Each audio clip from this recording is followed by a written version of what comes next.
This is Reah, and this is Just the Who of Us, where we talk about a range of topics including life events, current events, spirituality, entertainment, family relationships, as well as answering listener questions and more. No liquor. Smack. Oh, it says recording. I hope half of this is edited out.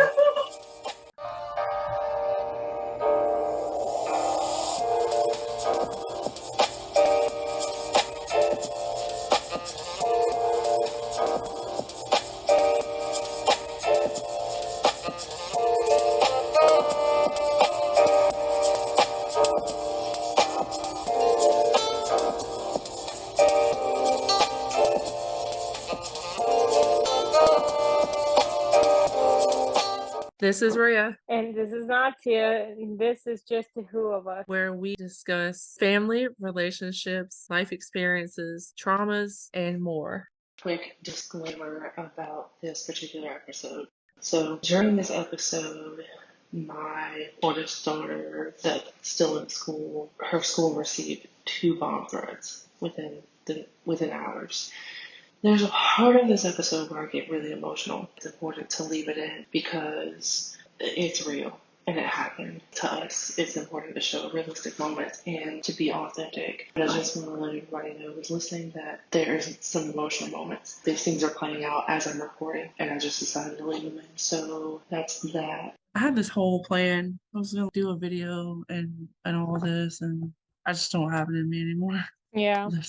This whole school thing it stressed me out, but it's not, because it's like, well, there's nothing I can say or do from here gonna make a difference. So I thought that it might be a good point to start talking about my book. Yeah. Because all the chapters are relative to the kind of stuff that we talk about. Mm-hmm. I thought this would be a good place to talk about it. I'll put some information on the Facebook page for people to see. For those of you who don't have it, the chapters are titled, Chapter 1 is Daddy Issues. Chapter 2 is Mommy Issues.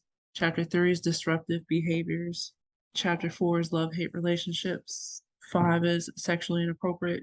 6 is Traumas and Health. 7 is Perfectly Placed.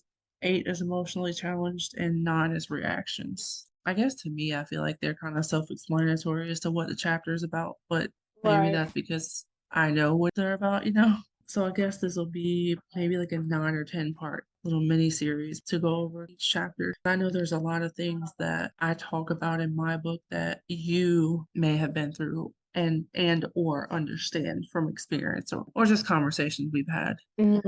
I'm not going to read it because if you want to read it, you can go get the book. But so chapter 1 is Daddy Issues. And really what this chapter is talking about, it starts off talking about my relationship with my own father and going from childhood through adulthood, different encounters and experiences I had with him.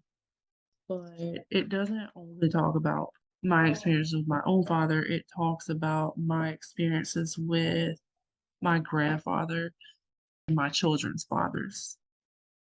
And I think it also maybe a little bit about my uncles and how like they influenced me and my relationship with God as a kind of father or parental guidance figure, if you will.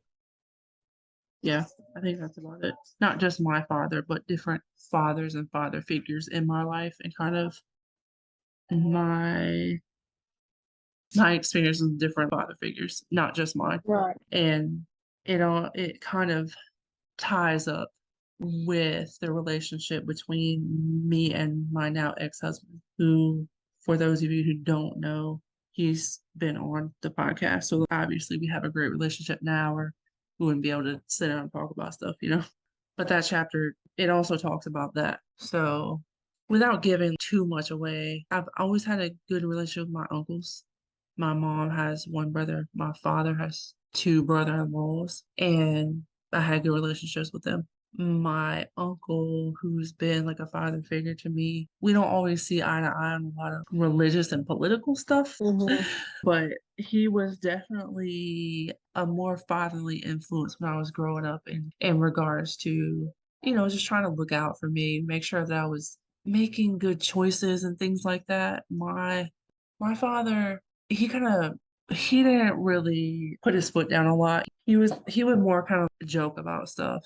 I don't know, maybe when I was younger. I feel like we have never really had a bad relationship. He's just always had things, habits, addictions, kind of hindering certain things, Yeah. if that makes sense. Like, I don't think I've ever really had a bad relationship with him. At one point, he and his father threatened to disown me, but I think that was more of like his father, and my grandfather's doing, and not so much his because he didn't disown me. He was probably the more accepting of more so than other certain people in my family than anything. Yeah. And that's kind of like a thing too. I say certain things and I talk about certain things with my father, and it probably seems like I don't like him sometimes, or like I have a bad relationship with him. And it's not that I have a bad relationship with him, it's just I don't have the relationship that I would like to have had to an extent, you know? Mm. And I know you can relate on that level, even though our circumstances are different. I know you can relate to that. I know you would have liked to have a certain type of relationship with your father. Do you want to talk about that a little bit? Yeah, I mean, for those who don't know, I was adopted at a young age when I was 5. So what I've learned about my biological father is that I think he died when I was around 12 technically. I didn't find out until actually a year ago that he died then. But there's been I mean, I had moments when I was like, I wanted to know who my father was. I wanted to know what he looked like, what he was like. I wouldn't say that the choices he made excuse the crappiness of how he handled the situation. But I mean, but he had other kids. Like he had other kids, and I would like to know if he was a good father to them or not. And I don't know if many people know about my story, but so pretty much he was already married when he hooked up with my mom. So I don't think I knew that. yeah, so he was having an affair with my mom, and so he didn't want anyone to know, so he kept it on down low. But I'm not quite sure exactly the events that went down. My birth mom doesn't even have a picture of him. Like I don't know what he looks like. I never seen Wait, what? I did not know that. I don't know why. I'm so surprised by that. I did not know that. yeah, so Dang. I don't know what he looks like. And I mean, I kind of at one point wanted to be like find his children and be like, hello, part of that inheritance is mine, so give it to me. so so I mean, I don't know. So I mean, from my point of view, he was a shitty person, but to them he might have not been. So it goes the same goes with my birth mom. Like I see my biological half sister post nice things about my birth mom, and I'm just like, shut up. No one cares. Yeah, because you didn't have that same I understand that though. So I know plenty about having a shitty father, but the thing about it is that the father that I have now, my adopted father, he is the best father in the world. Like he's great. I have no issues with him. I was very blessed with the father I have now. So Yeah, I I don't know that I've ever wished that I had a stepfather. You know what I mean? Like a mhm. father figure that I was close with. Like I said, I've never really had a bad relationship with my father, I don't think. There's times where I've kind of isolated myself from my father's family, but I feel like a lot of the times sometimes it was him, just the way he responded to certain things that I said or did. It was kind of possibly more of the opposite of what you would think. This just responses I got about certain things just didn't feel supportive, or they were kind of laughed off, and it was not really like laughing matter kind of stuff, you know? But that was probably because of the addiction he was in. So I don't think I've never had, I don't think I've ever wished that I had like a step parent or something like that, which is maybe odd because I guess most people probably do think like, oh, I wish I had this, or there were times where I would be like, oh, I wish I had the relationship with my father that my sister does. But that was until I really started coming back around more and realizing the actual type of relationship they had and how unfair it really was to my sister. It's just kind of like how you are looking at your potential other siblings and say, or your other siblings and say, it looks like you had a great relationship with him. He must have been a great dad to you. And I used to think that about my father and my half sister until I realized, oh, that's not it at all. I would actually rather have the relationship I have with my father than have the relationship they have because we all know what you see on social media is not always reality. And Right. a lot of times we try to pretend that certain things are good just so we can feel like they are. And sometimes that means trying to put on a front for social media that certain relationships are great because then maybe it'll make you feel better about that relationship. Like, okay, this is what I want the relationship to be like, so this is what I'm going to pretend like it is, kind of thing. And so for a while, because I didn't go around a lot, I would just kind of see certain things and be like, oh, it would be great to have that. But then to actually see that relationship in person and watch my sister in these situations where she's essentially being treated like shit by someone that she loves and adores so much and tries so hard to be supportive of, and just like watch that take place. It's like, oh man, I actually don't want that. Mhm. I thought I wanted it because she got to see him all the time and everything like that. But looking back when I actually, as a grown up, went and I saw certain things, I was like, oh, yeah, I think I'll just, I think I'd rather have it the way that it is because I don't have violent encounters with him. I don't, like, how do I say this? I don't want to put too much of her business out there because I don't know how much she wants me to talk about. But I've seen violence toward her and I've been told about the violence toward her, and I have never received violence from the person that was violent to her. So Mhm. it's kind of like, oh well, maybe I'm glad I wasn't there all the time because Right. I don't want to have that kind of relationship. I've never I mean I got the belt like one time from my father, and that's because he thought what I did deserved that punishment. It turned out what he thought I did, I didn't actually do. And that came out later. But I wasn't really mad because it's like, oh, I like you, that's what you thought I did this thing that probably would have warranted an ass whooping had I actually done it. So it's Right. like he didn't just go around like he didn't just hit me. He didn't like so I haven't had a life of violent encounters with him. So it's almost like okay, well, I kind of just like would rather keep what I have because what I may have wanted at one point could have actually been worse. Right. Now, had he had been sober, what the relationship I wanted to have with him could have been possible and been better. But since he wasn't, that wasn't a possibility. It's kind of like, okay, once I learned about these things, I actually would rather just keep my relationship the way it is and try to just be an adult and have an adult relationship and try to work through things and whatnot. No, I totally get it. Don't get me wrong. I mean, there's been times I would have been like, maybe I would have been treated like shit if I would have stayed with him. If I would have stayed with my biological dad, maybe since I was like the half sibling, maybe I would have been treated a lot worse, or maybe even have a lifetime full of just like wrong things. I mean, the Right. family I have now treats me like their own. I am one of them. I mean, I always think that the situation could have been a lot worse, and I just don't know it. And God was protecting me from that situation. Yeah. So no, I mean, I get it. I get what you're saying. Yeah. It's a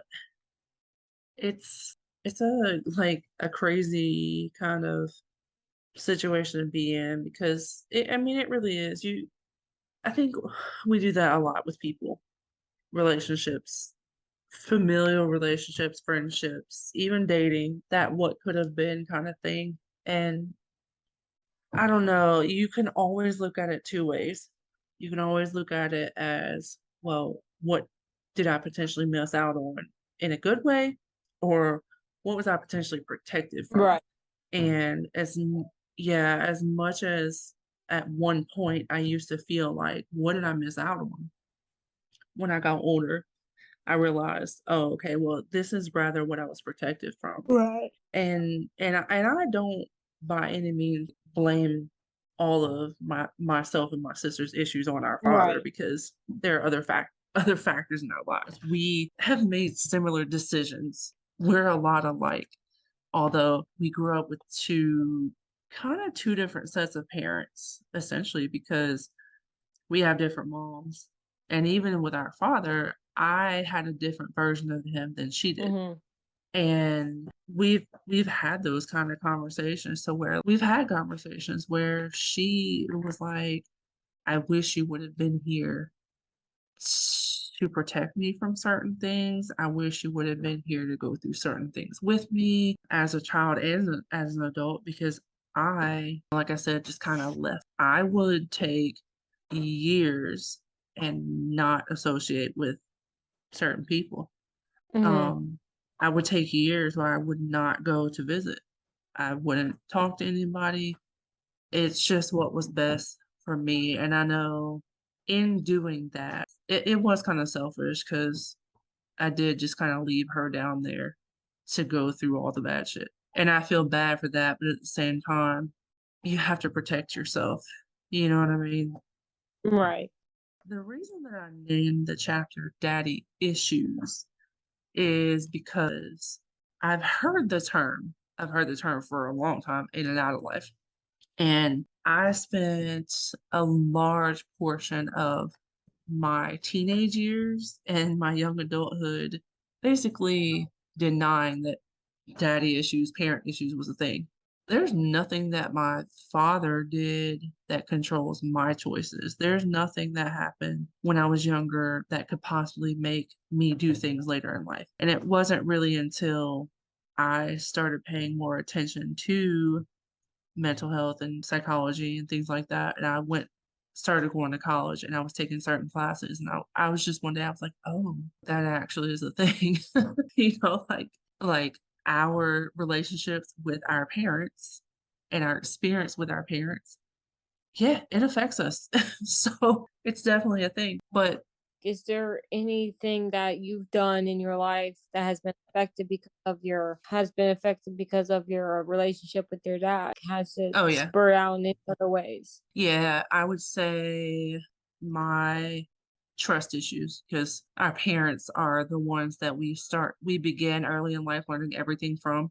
Our parents, I mean, my father and my mother, they were together for the first 2 years of my life. So I saw my father form that bond with him as I did with my mother. But then the alcoholism and the addiction issues and the things that kind of took him away from my presence over time, from Mhm. the time I mean, probably before too. I would imagine it started before my parents split, because I was in the house and I saw, even if I don't remember, I still experienced things that they went through. When you have a parent who is solid in your life and then all of a sudden over the years they just kind of drift away for whatever reason, it creates trust issues, because these Right. people that helped create us and formed us, I have his DNA.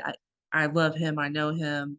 I probably could tell you what his hair smelled like. I knew his mannerisms, all that, right? Because I was a baby around him. So to go through that with someone and then slowly over time get farther and farther away from you for whatever reason, it creates trust issues, because I Right. can, I can trust you. I know you. I formed a bond with you. And then all of a sudden, for whatever reason, that's gone. And Mhm. it does create trust issues. So definitely trust Right. issues. Promiscuity. There's Mhm. definitely a correlation between a little girl and her father and her sexual habits. Mhm. And in a way that I know if you have issues with your father, and much like a mother and a son, right? Because it's something about that bond, a mother and son, a father-daughter bond. There's something about it. We also are learning about the opposite sex from that parent. So I'm learning about the opposite sex through the males in my life. Mm-hmm. Our mothers learn about the opposite sex through the males in their lives, and so on and so forth. So in that aspect, which I didn't used to think it was a thing either, because I thought, okay, well, me getting pregnant at 14, me being promiscuous at this certain point in life had nothing to do with my relationship with anybody because it's just my Right. choices. But when you factor in the trust issues, when you factor in things like that, it 100% makes sense that your sexual relationships with people come from the observations you've made on the opposite sex, which is typically your father. Right. So that those sexual lifestyle choices were definitely a factor. Mm-hmm. And like I said, I believed really the opposite. And then I was like, well, that's kind of gross because why would I base my sexual expectations off of my father? That sounds disgusting. But it's not sexual in that aspect. Right. When you talk about how your relationship with a parent or your parents affect your romantic relationships, it's not sexual. It's just that seeing the relationship that my parents had, I don't really remember anything of those couple years that they were together, but I still experienced it. So subconsciously, even my father was with my stepmom for as long as I can remember. So I didn't see him in a bunch of different relationships because I used to think that's what it was. Well, like if I don't see my father dating a bunch of women, then why would I have the habit of going and dating a bunch of people or whatever? Mm-hmm. But I don't think it's that direct. I don't think there's not that direct of a correlation because just because your absent parent is with just one person their whole life, they're absent of yours. And so even though I didn't see him sleeping around and thinking, oh, that's what you do, I saw the separation between the two people who brought me into the world, how my father made my mother feel, and the kind of trust that my father broke and things like that. And that's how it relates to how your sexual relationships transpire. So, Right. like I said, it's not as linear as, oh, okay, well, he slept around, so that's fine. So that's what I do. It's not that linear. Hopefully that answers your question. Trust issues and perspectives on romantic and sexual relationships, basically. What about for you? Because I feel like I've heard someone say, and I don't remember who it was. It might have even been my mom. It could have been somebody else. I don't really know. It just feels like something she'd say. But I feel like when someone has an absent parent and specifically doesn't have a step parent, a godparent, or an aunt or uncle or something like that to kind of fill that void, you spend a lot of time chasing the relationship you wish you had with that absent parent. And I think that's what happened with me. And I've seen it happen to other people too. Do you think that maybe that's something that affected you in that way?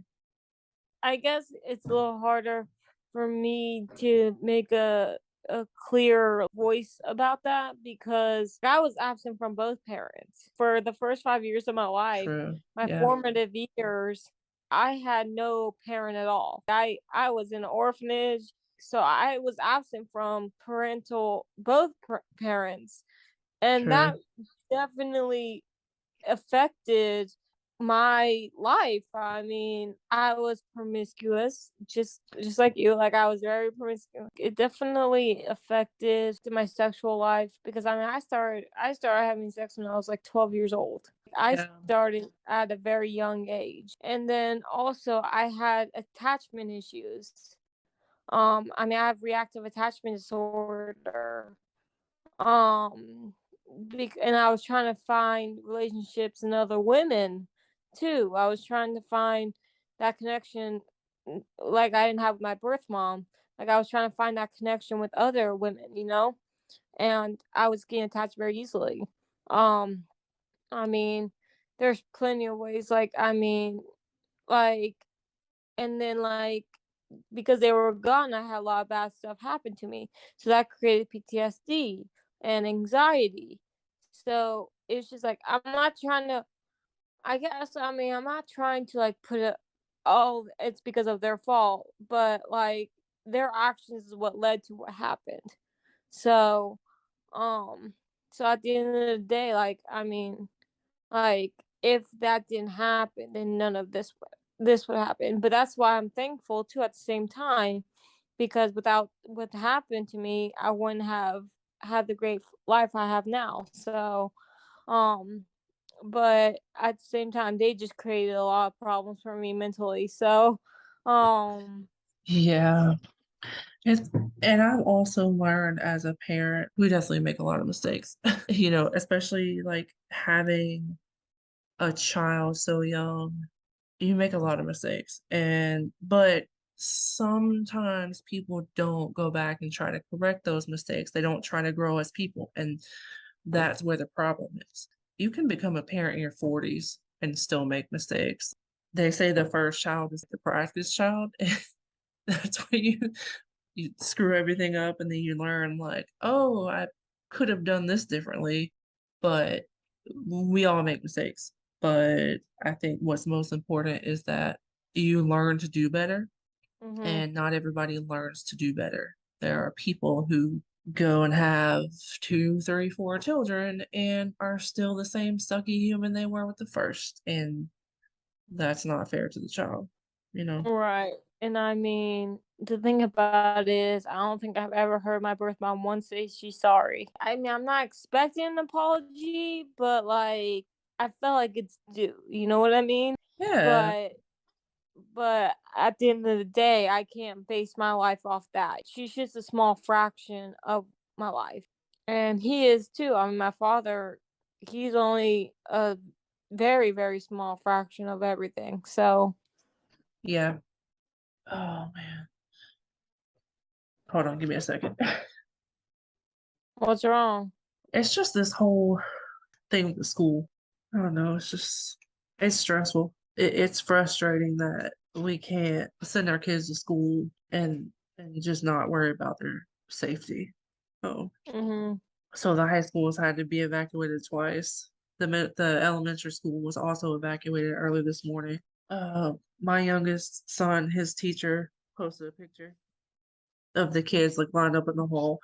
Um, so they post pictures in this app where only the parents of the students in that one teacher's class can see it. So not even like the whole school. It's not because I'm picky about having the little kids on the internet. And it's just the kids, they're just standing out in the hallway. That's Noah right in the front. uh, Mhm.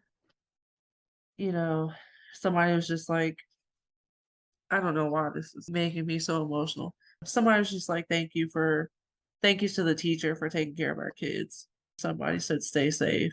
The whole thing is just sucks. And then my daughter, who is at the school that's currently being evacuated again, her phone died. So, okay, well, I don't know. I wasn't that worried earlier because she was texting me and I could talk to her and stuff like that. But just to know that she's scared, trying not to think about things like, okay, well, what if somebody called in a threat to get everybody to evacuate, to have everybody out in the field all together, just like fucking blow them up there, you know? Mhm. I don't know. I'm trying not to think like that. But it's a little nerve wracking just because her phone died and now I can't talk to her. So I don't know like Yeah. what's going on. But she should be here in the next 15, 20 minutes. So yeah. So you didn't know him at all. And then Mhm. it would be nice to have an apology from her, I would imagine. But that's kind of one of the things is that at least she knew that she couldn't be a parent, and so she didn't make sure that you got good parents because you were an orphanage, Orphanage. but somebody looked out for you and made sure that you got good parents. And thankfully that was the case because not a lot of kids get that. A lot of kids age Mhm. out. They live in the foster care system or an orphanage until they age out and then they're out on the streets unsuccessful, or they meet somebody along the way who starts giving them some tools that they need, but I imagine it's never easy. Right. So the father, I know the answer to this, but they might not. The father that you have now, you absolutely adore him. And Oh yeah. I'm glad that you have that family to Mhm. sometimes I think that certain things that I went through, like with my father and stuff, was kind of a way to prevent me from being a certain type of parent. And I Right. went through a period where I drank. I would go out, and I'll also talk about that in the book. I'm not the I've never done drugs. Like I've never Mhm. been I drank, but I mean, I've smoked weed, but I don't myself like most people don't count that as a street drug or whatever. Right. So in that context, but I've never been into drugs, and I think part of that is because I saw what it did to him, what alcohol and Mhm. drugs did to him. And there was a point where alcohol was a problem, but I got my stuff together and was like, okay, I need to figure myself out. And that was really because of a strained marriage. Like often happens, you're in a bad marriage and you just kind of, things aren't going well. You start going out, whatever, trying to have fun and be happy and whatnot. And you're really just making things worse, but you think you're coping Yeah. kind of thing. And I'm pretty sure that's probably what started his habits was coping mechanisms. Mhm. As with most people who become alcoholics or addicts, they begin it as some kind of coping mechanism, or it's just what they see older people in their family do. Because I know someone else who is an alcoholic currently, and they told me one day, completely drunk, they were completely drunk. But I know this, what they said, I know this to be true just because I know it's factual information, but they told me they started drinking at 12, drinking alcohol. They had been drinking since they were 12 years old on a regular basis. And that's what their dad did, and that's what they do. It's just what their family does. Mhm. I know some of these same family members to be holier than thou, preach to everybody family members, which is pretty ridiculous because, sir, you essentially taught your son how to be an alcoholic, but you're out here claiming to be next to Jesus and all this. But anyway, that's another topic. That's another story for another day. A lot of it taught me, even after going through some of it, it kind of woke me up and taught me, hey, this is the kind of parent that you shouldn't be. Not to dog him, Mhm. but when you experience certain things with certain people and you wake up and realize how you're carrying it into your own life, it teaches you like, hey, this is what I should not be doing because if I do this, this is going to be the outcome, just like was with them. And so, generational curses, which is something I'll also talk about in the book, you're just keeping the cycle going. And until you wake up Right. one day and realize, hey, I got to break this cycle because I have children that I am teaching to live like this. Mhm. And me living like the person who hurt me is just keeping the cycle going. And then they're going to have kids and hurt those kids the same way. And so, Right. I mean, I always told myself if I ever got pregnant yeah, that I would never do anything that they did. And if I couldn't take care of the child myself, then I would make sure they go to a good home, and I would make sure that they know they were loved and cared for, and that it has nothing to do with them why I couldn't keep them or something like that. And I would keep it as an open adoption so that and they would know that I'm still there. I just couldn't take care of them. So right. Yeah. Yeah. I mean, I think it's important. It's important to stop the cycles. It's important mhm, to recognize the things that caused personal trauma and how to not then take that trauma and put it on to the next generation.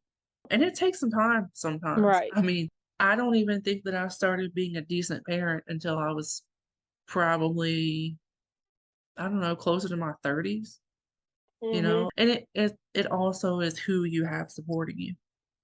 Right. because that makes a difference too. Yeah, but that's pretty much. And then, like I said, I also talk a little bit about my children's absent fathers. Not much. I don't go into super detail, but they are fathers that were in my life to some capacity, even though they're not my fathers, just like my uncles and stuff. Mhm. So while I don't give them a bunch of attention in the book, I do just kind of basically cover it. But I think Tay Tay's home, so I'm gonna go hug her and probably cry a little bit. Okay. So, but yeah, do you have anything else that you want to throw out there on the I'm topic? good. I'm good. So next week we will dive in chapter 2, which is mommy issues, and this one it's not what you would think. So if Mhm. you go through and you read chapter 1 and how I'm kind of like bitching about my father, chapter 2 is not what you would think it would be based off chapter 1. And I'll just leave it at that until next time. Check us out on YouTube at Reah Hagues, ReahHagues. You can also keep up with us on Instagram at Just the Who Podcast.